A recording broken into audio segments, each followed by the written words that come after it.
साथियों, मुझे बतलाया गया है कि फॉर्च्यून 500 कंपनीज पॉलिसी के तहत उत्तर प्रदेश सरकार ने इस 70 एकड़ भूमि को 75% सब्सिडाइज दर पर उपलब्ध कराया है।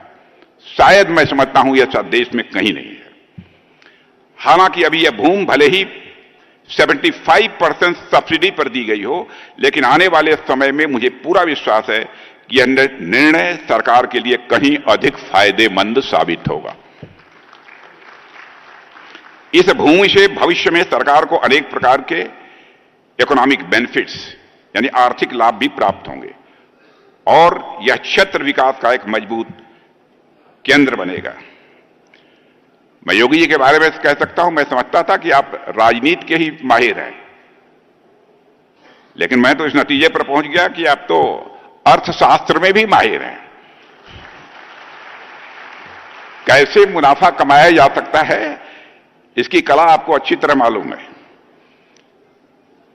और हमारे प्रधानमंत्री मोदी जी जिस तरीके से देश को चला रहे हैं और अंतर्राष्ट्रीय जगत में भारत का मस्तक जिस तरीके से उन्होंने ऊंचा किया है, बहनों भाइयों, इसकी जितनी भी सराहना की जाए कम है। मैं तो कहता हूं भारत के बारे में, पहले इंटरनेशनल फोरम पर भारत कुछ भी बोलता था तो भारत की बातों को जिस गंभीरता पूर्वक लिया जाना चाहिए, इंटरनेशनल फोरम पर नहीं लिया जाता था। लेकिन आज इंटरनेशनल फोरम पर भारत कुछ बोलता है तो सारी दुनिया कान खोलकर सुनती है भारत बोल क्या रहा है। यह भारत की हैसियत बनी है और भारत तेजी से आगे बढ़ रहा है। हमारे उत्तर प्रदेश का भी एक मेजर कंट्रीब्यूशन है उसमें। और प्रधानमंत्री जी के मार्गदर्शन में 2030 तक उत्तर प्रदेश को $1 ट्रिलियन की अर्थव्यवस्था बनाने का लक्ष्य जो मुख्यमंत्री जी ने निर्धारित किया है वह प्राप्त होकर रहेगा, क्योंकि हमारा जो लंबा राजनीतिक जीवन का अनुभव है, जो कुछ भी देखा है, सीखा है, उस आधार पर मैं कह सकता हूं। और मुझे पूरा विश्वास है कि उत्तर प्रदेश समय से पहले ही इस लक्ष्य को हासिल करेगा। मुझे तो ऐसा लग रहा है, समय से पहले इस लक्ष्य को हासिल करेगा।